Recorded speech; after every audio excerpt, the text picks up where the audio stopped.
बिस्मिल्लाहिर्रहमानिर्रहीम। अस्सलाम वालेकुम। उम्मीद है आप सब लोग खैरियत से होंगे। आज हम बात करेंगे जॉइंटर ऑफ चार्जेस की, जो कि सेक्शंस 233 से लेकर 240 सीआरपीसी में मौजूद है। तो चलते हैं, इसको फॉर्मली स्टार्ट करते हैं।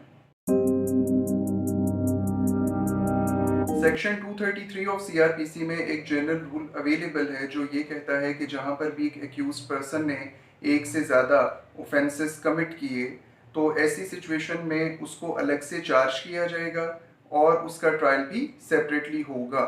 ये जनरल प्रिंसिपल है जिसकी एक्सेप्शंस आने वाले सेक्शंस जैसे कि 234, 235, 236 और 239 सीआरपीसी में मौजूद हैं। तो इनको हम वन बाय वन तफसील में देखते हैं। सेक्शन 233 ऑफ सीआरपीसी में जो प्रोविज़न या फिर जो जनरल प्रिंसिपल मौजूद है उसकी अगर हम लॉजिक की बात करें तो वो उसकी दो लॉजिक्स बनती हैं, दो ग्राउंड्स के ऊपर हम बात कर सकते हैं। फर्स्ट ऑफ ऑल ये कि एक तो इसको बनाया गया है एक्यूज्ड पर्सन की सहूलत के लिए, ना कि प्रोसिक्यूशन के लिए। और दूसरी चीज़ इसके अंदर हम ये कह सकते हैं कि ऐसा पॉसिबल है, बाज़ अभी हम आगे एग्जांपल्स पढ़ेंगे कि उसमें ये चांस मौजूद होता है कि एक्यूज्ड पर्सन के साथ कोई ज़्यादती हो जाएगी या फिर मल्टीप्लिसिटी ऑफ जजमेंट्स या फिर मल्टीप्लिसिटी ऑफ प्रोसिक्यूशंस उसके साथ हो सकती हैं कि जिसकी वजह से वो एक जुर्म की दो दफ़ा सज़ा पाएगा। तो ये बेसिकली और इनहेरेंटली एक आप कह लें कि कॉन्स्टिट्यूशन के भी अगेंस्ट है और किसी भी बंदे के जो फंडामेंटल राइट्स हैं उसके भी ये चीज़ अगेंस्ट जाती है। सेक्शन 234 ऑफ सीआरपीसी में जनरल प्रिंसिपल जो कि 233 सीआरपीसी में गिवन है उसकी पहली एक्सेप्शन मौजूद है और उसमें यह कहा गया है कि अगर एक एक्यूज्ड पर्सन एक ही तरह के ऑफेंसेस वो डिफरेंट टाइम्स पे और इवन डिफरेंट पर्सन्स के साथ कमिट करता है, लेकिन वो टाइम पीरियड एक तो ये कि 1 साल का होना चाहिए, नॉट मोर देन 12 मंथ्स। उसके अलावा वो 3 तरह के या 3 डिफरेंट ओकेजन्स पर वो ऑफेंसेस हो सकते हैं, उससे ज़्यादा नहीं हो सकते। और तीसरी कंडीशन ये है कि वो सिमिलर ऑफेंसेस होंगे, यानी कि उनकी जो सज़ा है वो एक जैसी होगी। जैसे कि अगर हम इसकी एग्जांपल देख लें कि 379 ऑफ पीपीसी जो कि थेफ्ट की पनिशमेंट की बात करती है, और इसके अलावा 380 पीपीसी जो कि डील करता है थेफ्ट इन अ ड्वेलिंग हाउस और इन अ टेंट और अ वेसल, यानी कि जो जगह किसी की रिहाइश के लिए इस्तेमाल की जाती है अगर कोई भी बंदा उसके अंदर जाकर थेफ्ट कमिट करता है। तो अब यहाँ पर आप देख सकते हैं कि ये जो ऑफेंसेस हैं ये इनकी नेचर एक ही जैसी है, इनकी पनिशमेंट एक जैसी है। तो इस तरह की सूरत हाल में अगर कोई भी बंदा एक साल में इस तरह के कोई 3 ऑफेंसेस करता है डिफरेंट टाइम्स पे, whether in respect of the same person या फिर वो किसी और बंदे के खिलाफ भी हो सकते हैं, उससे कता नज़र होकर उसको एक ट्रायल के अंदर चार्ज किया जा सकता है और उसके बाद उसको एक ही ट्रायल के अंदर प्रोसिक्यूट किया जाएगा। और इस तरीके से पहली एक्सेप्शन हमें यहाँ पर मिल जाती है कि जहाँ पर एक जॉइंट ट्रायल हो सकता है। अब हम सेक्शन 235 की बात करते हैं। 235 के अंदर हमें 3 सिचुएशंस गिवन होंगी। पहली सिचुएशन में वो ये कहते हैं कि जहाँ पर एक एक्यूज्ड पर्सन ने, एक ऑफेंडर ने सीरीज ऑफ ऑफेंसेस कमिट किए लेकिन वो एक ही ट्रांजैक्शन बनती है। मिसाल के तौर पर एक बंदा रात के टाइम किसी के घर चोरी करने के लिए जाता है। अब पहली चीज़ उसने क्या की कि क्रिमिनल ट्रेसपास किया। अगर तो उसने हाउस ब्रेकिंग के कोई भी इम्प्लीमेंट, कोई भी तरीका इस्तेमाल किया तो वो हाउस ब्रेकिंग बाय नाइट भी हो जाएगा। इसके अलावा चोरी करने से पहले वो चौकीदार को लेट से कि हिट करता है किसी भी चीज़ से, तो असॉल्ट और क्रिमिनल फोर्स का भी एक आप कह लें कि चार्ज उसके ऊपर लग जाएगा। उसके बाद वो जाता है कि किसी को वो रस्सी से बांध देता है। इसके अलावा फिर वो चोरी करता है। तो अब हम देखेंगे कि ये 4-5 ऑफेंसेस हैं और ये एक ही ट्रांजैक्शन के अंदर कमिट किए गए हैं। तो ऐसी सिचुएशन में भी लॉ हमें इजाज़त देता है कि उस एक्यूज्ड पर्सन का एक ही ट्रायल होना चाहिए और जिसके अंदर उसको तमाम ऑफेंसेस के साथ चार्ज कर दिया जाएगा, लेकिन ट्रायल उसका एक ही दफ़ा होगा और सज़ा उसको एक ही दफ़ा होगी। दूसरी सिचुएशन 235 सीआरपीसी में ये बन सकती है कि जहाँ पर कोई भी एक्यूज्ड पर्सन एक ऑफेंस कमिट करेगा और वो ऑफेंस एक से ज़्यादा डेफिनेशंस के अंदर फॉल करता है। मिसाल के तौर पर अगर पर्सन ए पर्सन बी को हिट करता है एक केन के साथ, स्टिक के साथ, छड़ी के साथ, और उसको वो नुकसान पहुंचाता है, वो उसको कत्ल करने की भी कोशिश करता है। अब यहाँ पर भी जो ये ऑफेंस है ये दो सेक्शंस में बेसिकली फॉल करेगा। एक तो ये 352 पीपीसी के अंदर आ जाएगा कि जहाँ पर कोई भी बंदा किसी दूसरे के खिलाफ क्रिमिनल फोर्स या असॉल्ट कमिट करता है विदाउट प्रोवोकेशन। और दूसरी चीज़ इसके अंदर 323 पीपीसी यानी कि जो अटेम्प्ट टू मर्डर या इक़दाम कत्ल है उसको भी यहाँ पर एक्यूज पर्सन को इन दोनों चीज़ों से चार्ज किया जा सकता है। लेकिन 235 सबसेक्शन 2 के मुताबिक इसका एक ही ट्रायल यहाँ पर किया जाएगा। अब सेक्शन 235 सबसेक्शन 3 के अंदर सिचुएशन ये होगी कि जहाँ पर कोई भी एक्यूज पर्सन, कोई भी ऑफेंडर वो एक से ज़्यादा एक्ट्स परफॉर्म करता है। अगर हम उन एक्ट्स को इंडिपेंडेंटली देखें तो वो अलग अलग ऑफेंसेस बनते हैं, और अगर हम उनमें से कोई दो या दो से ज़्यादा एक्ट्स को अगर हम मिला लें तो वो फिर एक और काइंड का ऑफेंस बन जाता है। मिसाल के तौर पर 392 PPC talks about the punishment for robbery. अब रॉबरी जो है एक डिस्टिंक्ट ऑफेंस है, उसके अपने कॉन्स्टिट्यूएंट एलिमेंट्स हैं। और 394 पीपीसी दैट टॉक्स अबाउट कि जब आप रॉबरी कमिट कर रहे हैं और उसके अंदर किसी को हर्ट कॉज कर देते हैं। और इसी तरीके से डिफरेंट ऑफेंसेस हम देखेंगे कि यहाँ पर कॉन्स्टिट्यूट हो रहे हैं। यानी कि अगर तो उसने रॉबरी भी की वो 392 के अंडर आ जाएगा।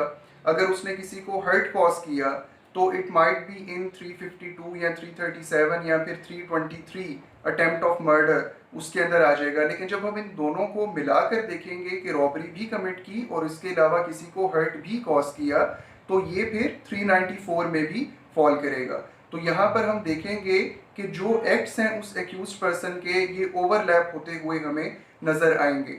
तो इस तरह की सिचुएशन में भी अब बजाय इसके कि हम इसके लिए अलग अलग चार्ज करें, अलग अलग ट्रायल कंडक्ट करें, तो बेहतर ये होगा कि उन सारी ट्रांजैक्शंस जो कि बिल्कुल करीब करीब हैं, वो सारे एक्ट्स एक ही ट्रांजैक्शन में बिल्कुल करीब करीब हैं, तो उसके लिए एक जॉइंट ट्रायल करना अंडर 235 सबसेक्शन 3 ये बेहतर होगा। उसके बाद हम बात कर लेते हैं सेक्शन 236 और 237 सीआरपीसी की। इन दोनों को हम आम तौर पर मिलाकर पढ़ते हैं।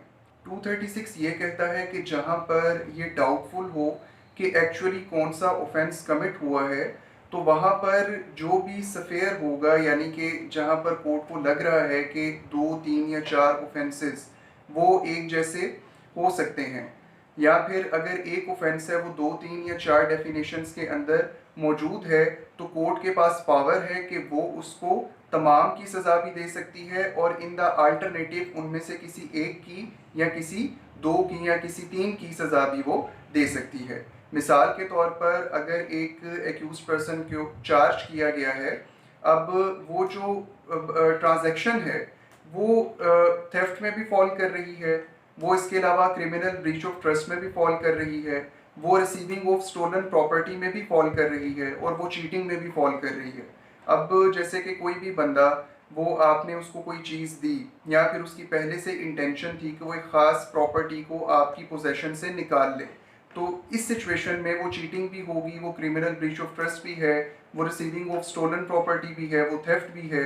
तो अब कोर्ट ये भी कर सकती है कि अलग अलग चार्ज करके और अलग अलग हेड्स बनाकर वो एक ही ट्रायल में उन सब ऑफेंसेस की सज़ा दे दे, या फिर वो इन द ऑल्टरनेटिव या उनमें से कोई एक या किसी दो के लिए वो उसको सज़ा दे सकती है। जैसे वो चीटिंग के लिए, या फिर वो आप कह लें कि क्रिमिनल ब्रीच ऑफ ट्रस्ट के लिए, या फिर रिसीविंग ऑफ स्टोलन प्रॉपर्टी के लिए कोर्ट उसको सज़ा दे सकती है। इसी तरीके से 237 के अंदर भी हमें सिचुएशन मिलती है, और वो इस सवाल का जवाब होगा कि जैसे सवाल पूछा जा सकता है कि अगर एक एक्यूज पर्सन को चार्ज किसी और तरह से किया गया तो क्या कोर्ट किसी और ऑफेंस के लिए उसको सज़ा दे सकती है, तो इसका जवाब अफर्मेटिव में होगा कि यस, कोर्ट ऐसा कर सकती है। 237 सीआरपीसी हमारे सामने मौजूद है, इसके अंदर कुछ इसी तरह की सिचुएशन का सामना हमें करना पड़ता है। अब ये हो सकता है कि किसी एक एक्यूज पर्सन को नॉमिनेट किया गया थेफ्ट के लिए, लेकिन जब वो एविडेंस रिकॉर्ड हुआ तो ये चीज़ सामने आ गई कि नहीं, that was not actually theft, बल्कि ये ज़्यादा क्रिमिनल ब्रीच ऑफ ट्रस्ट के अंदर ये चीज़ फॉल करती है।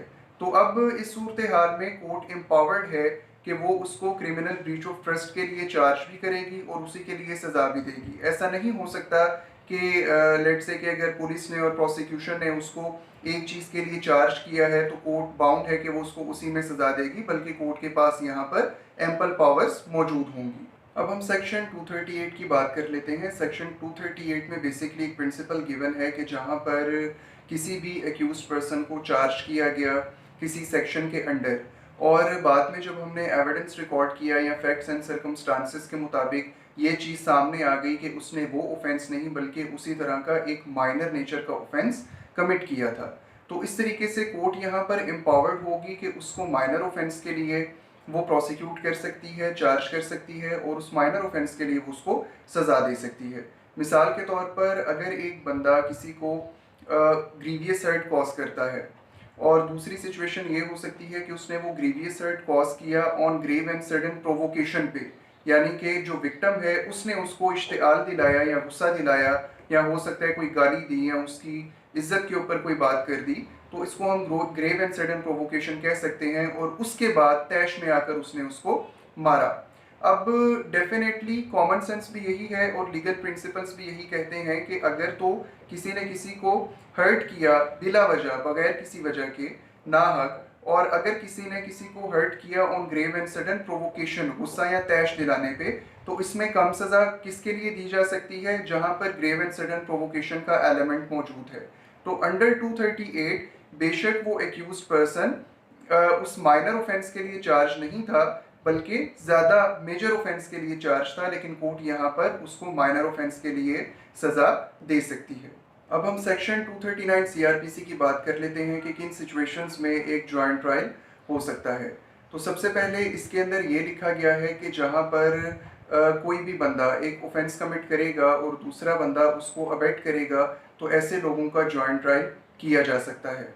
या फिर मुख्तलिफ लोगों ने मिलकर एक ही ऑफेंस कमिट किया हो, जैसा कि अगर एक दो लोग मिलकर एक ही बंदे को मर्डर करते हैं तो उन दोनों का भी जॉइंट ट्रायल किया जा सकता है। इसके अंदर एक और सिचुएशन ये आ जाएगी कि जहाँ पर एक ही ट्रांजैक्शन है और मुख्तलिफ लोगों ने मुख्तलिफ ऑफेंसेस कमिट किए हैं, जैसा कि अगर 3 लोग चोरी करने के लिए जाते हैं और वो तीनों लोग क्रिमिनल ट्रेसपास भी करेंगे, उनमें से एक बंदा चोरी करके पैसे या जेवर वो बैग के अंदर डाल रहा है, दूसरा बंदा दूसरे लोगों को आप कह लें कि बांध रहा है या मार रहा है, और तीसरा बंदा क्या करता है कि कत्ल कर देता है उनमें से एक बंदे को। तो अब ये एक ही ट्रांजैक्शन है और तीनों लोगों ने डिफरेंट ऑफेंसेस कमिट किए, लेकिन इनका जॉइंट ट्रायल हो सकता है।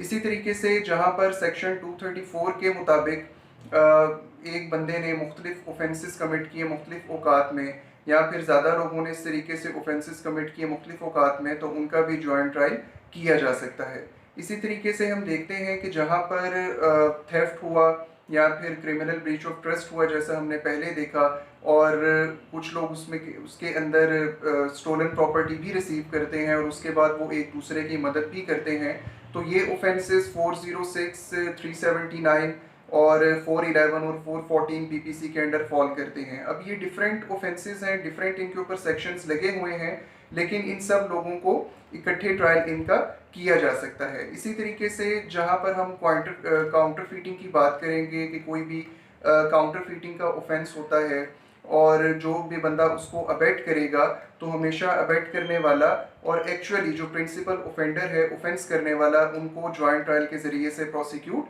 किया जा सकता है।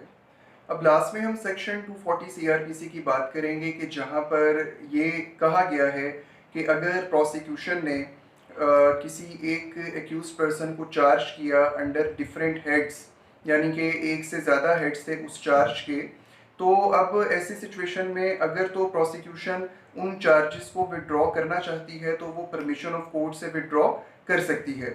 यानी कि अगर एक बंदे को चार्ज किया गया 379 के अंडर, फिर 411 के अंडर, फिर 414 के अंडर, अब यहाँ पर हो सकता है कि जो प्रोसिक्यूशन है या जो कंप्लेनेंट है वो 414 या 411 का जो चार्ज है वहाँ से वो विड्रॉ कर ले, या फिर ये भी हो सकता है कि वो सारे के सारे चार्जेस को विड्रॉ कर ले।